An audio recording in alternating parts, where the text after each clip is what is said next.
Attorney General Pam Bondi, the nation's top law enforcement officer, handpicked by Donald Trump himself, sat before Congress to answer questions about the Epstein files. And Congresswoman Becca Balint of Vermont, one of the sharpest voices in the Democratic caucus, came prepared with a simple question. Has your Justice Department bothered to ask senior Trump officials about their documented ties to Jeffrey Epstein? What followed was not an answer, it was a masterclass in evasion. And what the Attorney General said, when she finally did speak, may be even more revealing than her silence. From Tennessee is recognized. Thank you. I'd like to introduce for the record a letter to Director Gabbard from Mr. Warner and Mr. Himes, and a letter of response from her to them about who invited her to Atlanta, and a copy of the search warrant. And I'd also like to just make clear for the record, the reason people in Memphis weren't going out was because the ice was on the ground and we were afraid we'd fall. But other than that, we go out all the time. Gentlemen, without objection, there's unanimous consent. The gentlelady from Vermont is recognized. Thank you, Mr. Chair. Attorney General Bondi, according to your department, a child is sexually abused in the United States every 9 minutes. And the vast majority of survivors never get justice. And that's one of the reasons why I think the Epstein case has resonated so deeply with so many Americans. And the other reason, I think, is because it has revealed a two-tiered system of justice. And the powerful are protected and the survivors rarely get any accountability.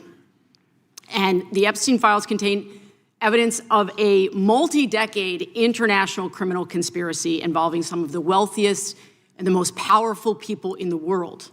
There's evidence of financial crimes, political corruption, sex trafficking, and of course, horrible sexual abuse. And I want to remind everybody, this isn't a game.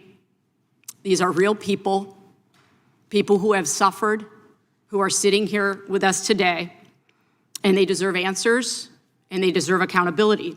And I'm here to try to get some for them. Now, I've seen some of the unredacted Epstein files, and obviously, as you know, President Trump's name is all over them, but so are the names of other senior Trump officials: Howard Lutnick, Secretary of Commerce; John Phelan, the Secretary of the Navy; and Stephen Feinberg, the Deputy Secretary of Defense. These men were appointed by President Trump to senior positions in his administration. All of them have clear and confirmed ties to Jeffrey Epstein. Attorney General Bondi, yes or no, has the Justice Department asked Secretary Lutnick about his ties to Epstein? Excuse me.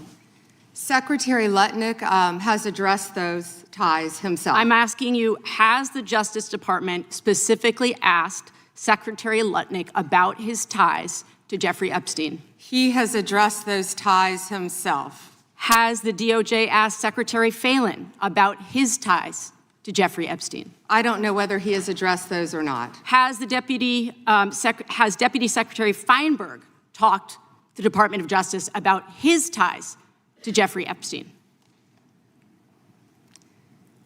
Yes or no? Has the Department of Justice talked to Deputy Secretary Feinberg about his ties to Jeffrey Epstein, which are clearly spelled out in the files? It's a very simple question. It's not a trick question. I'm just asking you. Yeah, I'm stunned that you want to continue talking about. Oh my gosh. Epstein Okay, I'm reclaiming my time. I'm asking you not a trick question, a simple question. Okay, so what is clear is we have evidence. Do you know who Chris Malin is? We have evidence that 3 senior officials within the Trump administration have ties to Jeffrey Epstein. And what does ties mean? I can conclude from what you are saying that you have not talked to them. What does ties mean? I think Americans would be shocked to learn that you are not interested in talking with these officials who have ties to Jeffrey Epstein. What does ties mean? Can you define that? Across the world, prominent men who've been exposed in the files have resigned their jobs in disgrace. And that's a good first start. And that same standard, not saying the word Chris Malin. Standard should apply here. And Americans want accountability. Who is Chris Malin? Was the president aware? Please stop talking. It is not your time to ask questions. It is not your time. I'm reclaiming my time, Mr. Chair. One second. Time belongs to the gentlelady from Vermont. Was the president aware of Secretary Lutnick's ties to Epstein when he chose him to lead the Department of Commerce?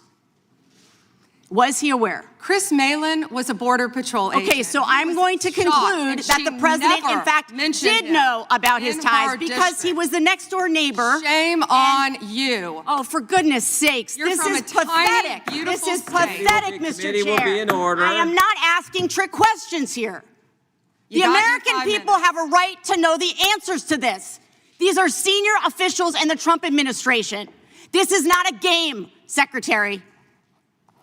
I'm Attorney General. My apologies, I couldn't tell. By 2008, we knew that Epstein was a convicted sexual abuser. And we now know that Lutnick went to Epstein's Island in 2012.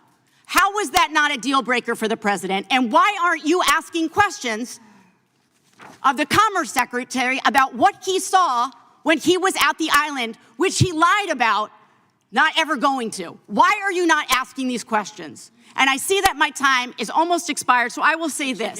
Do the right thing, Attorney General. Meet with the survivors. They have been asking for a year. Meet with the survivors. Do the right thing. I yield back. Gentlelady yields back. The gentleman from South Carolina is recognized for 5 minutes. May I have 20 seconds of his time? That'll be up to the gentleman, but. Absolutely, Madam. Thank you. Thank you. I was curious if you, Congresswoman, asked Bill Clinton that.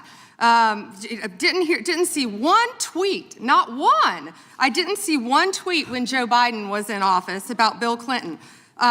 Didn't ask Merrick Garland anything about Epstein, not once when he was. Weak sauce. And also, I want the record to reflect that, with this anti-Semitic culture right now, she voted against a resolution condemning. Oh, from the He is river Jewish. I just Epstein want to be as clear. anti-Semitic. do you want to go there, Attorney time General? belongs Or to do the you want to go there?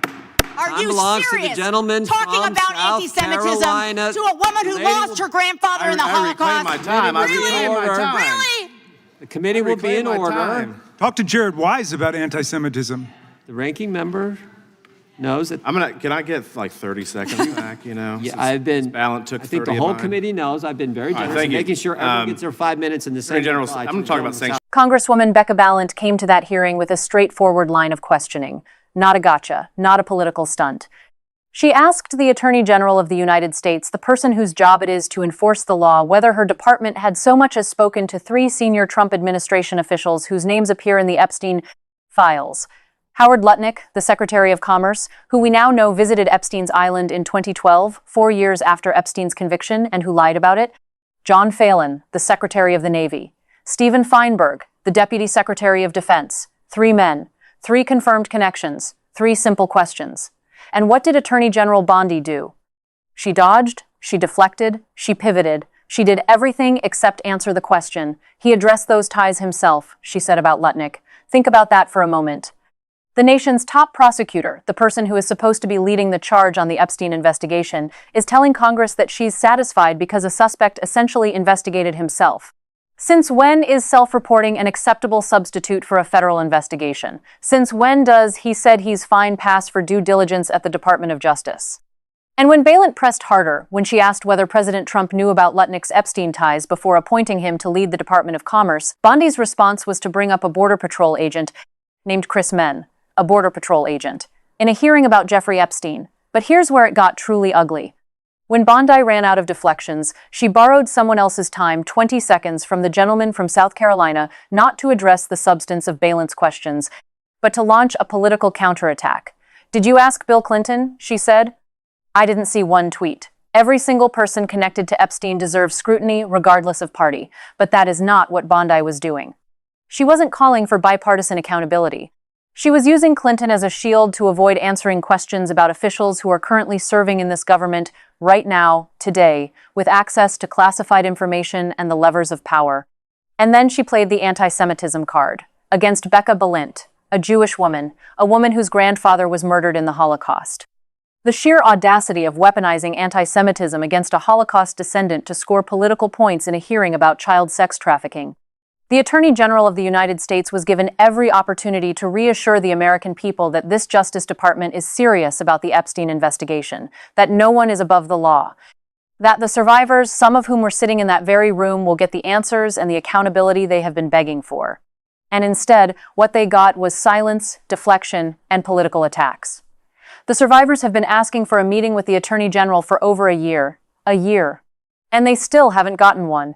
Pam Bondi had a chance today to show this country that justice is blind. Instead, she showed us exactly who it's protecting.